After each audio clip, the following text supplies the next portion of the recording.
नमस्कार, आप देख रहे हैं दिल्ली लाइव। मैं हूं आपके साथ कीर्ति बिंदल और बुलेटिन का आगाज बड़ी खबर के साथ कर रहे हैं। दिल्ली से उत्तराखंड के राज्यपाल जनरल गुरमीत सिंह ने की मुलाकात।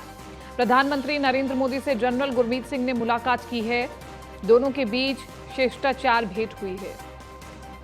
तो बड़ी खबर आपको बता रहे हैं, प्रधानमंत्री नरेंद्र मोदी से जनरल राज्यपाल ने मुलाकात की है। दोनों के बीच शिष्टाचार भेंट हुई है। तस्वीर आपको दिखा रहे हैं। उत्तराखंड के राज्यपाल हैं जनरल गुरमीत सिंह। तो उन्होंने प्रधानमंत्री नरेंद्र मोदी से शिष्टाचार भेंट की है। निश्चित तौर पर उत्तराखंड के जोशीमठ में जो संकट चल रहा है उस पर भी चर्चा हुई होगी और इसके अलावा उत्तराखंड की अन्य समस्याओं पर भी चर्चा हुई होगी। तो अभी तक इस मुलाकात को शिष्टाचार भेंट ही बताया जा रहा है। मुलाकात की तस्वीरें भी हम आपको दिखा रहे हैं। उत्तराखंड के राज्यपाल हैं जनरल गुरमीत सिंह। प्रधानमंत्री मोदी से मुलाकात की गई है, शिष्टाचार मुलाकात की गई है।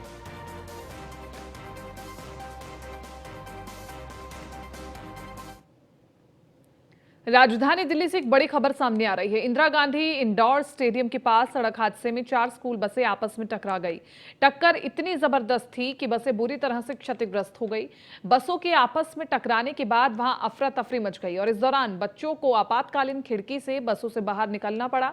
गनीमत रही कि किसी भी बच्चे को गंभीर चोट नहीं आई। और वहीं हादसे को लेकर DCP central district Shweta Chauhan ने कहा कि 24 बच्चों सहित 2 टीचर और 2 सिविलियन को लोकनायक अस्पताल में भर्ती कराया गया है, जहां उनको प्राथमिक उपचार दिया जा रहा है। उनकी हालत खतरे से बाहर है और किन कारणों से ये टक्कर हुई है इसकी जांच की जा रही है।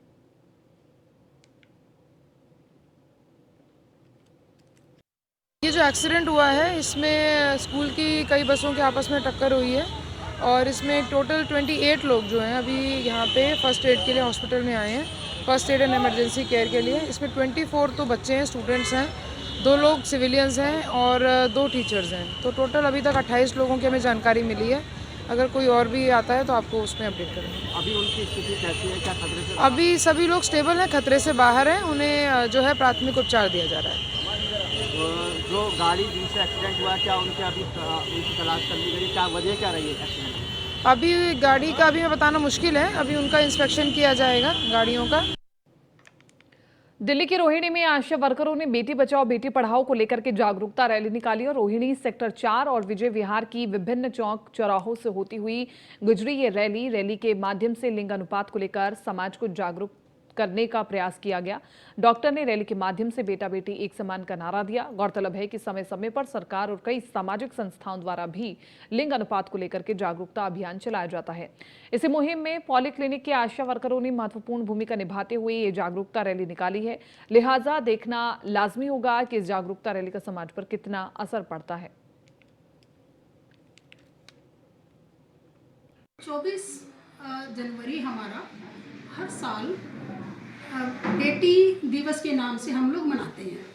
पीसीपीएनडीटी के अंडर हम लोग हर बार एक प्रोग्राम करते हैं जिसमें हम एरिया में जागरूकता पैदा करते हैं कि बेटा और बेटी समान है। अभी हम आशा वर्कर के थ्रू आज एक रैली निकाल रहे हैं और वो हमारे पूरे एरिया में सेक्टर 4 और विजय विहार में आशा लोग और हम सब लोग साथ मिलकर एक रैली निकाली है। हर फील्ड में उनको आगे बढ़ने के अवसर दे, जैसे आप लड़कों को आगे बढ़ने के लिए प्रेरित करते हैं। हमारा सेक्स रेशियो जो रहता है वो काफ़ी कम है गर्ल्स का, लड़कों के मुकाबले बहुत कम लड़कियां होती हैं। तो यही प्रोत्साहित करने के लिए कि लड़के और लड़की एक समान है, लड़कियों को भी समान अवसर मिले और उनको आप पैदा होने के भी अवसर दें। बड़ा द्वारका जिले के एटीएस के कर्मचारियों की सतर्कता से अवैध असला और गोला बारूद के साथ अपराधियों की गिरफ्तारी की। एटीएस द्वारका जिले के कर्मचारियों द्वारा 2 अपराधियों को गिरफ्तार किया गया। उनके कब्जे से 2 देसी पिस्टल और 2 जिंदा कारतूस बरामद किए गए। अभियुक्त अर्जुन और काली पहले डकैती और हत्या के प्रयास, जबरन वसूली, छीना झपटी और चोरी के 12 मामलों में शामिल हो रहा है।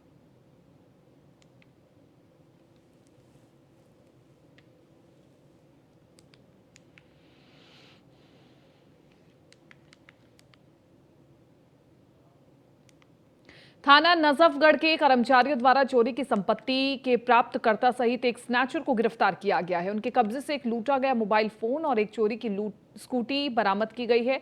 आरोपी सौरव पहले भी स्नैचिंग और चोरी के 3 मामलों में शामिल था। आपको बता दें कि थाना नजफगढ़ में छिनौती की घटना की सूचना मिली, जिसमें शिकायतकर्ता ने कहा कि जब वो अपने काम पर जा रहा था और जय विहार नाला रोड पर पहुंचा तो 2 अज्ञात व्यक्ति उसके पीछे से एक स्कूटी पर आए, उसका अपहरण कर लिया, मोबाइल फोन और से फरार हो गए। शिकायतकर्ता के बयान के अनुसार पीएस नजफगढ़ में आईपीसी की धारा 379, 356, 34 के तहत मामला प्राथमिकी संख्या 323 पर दर्ज कर लिया गया था और जांच शुरू कर दी गई थी।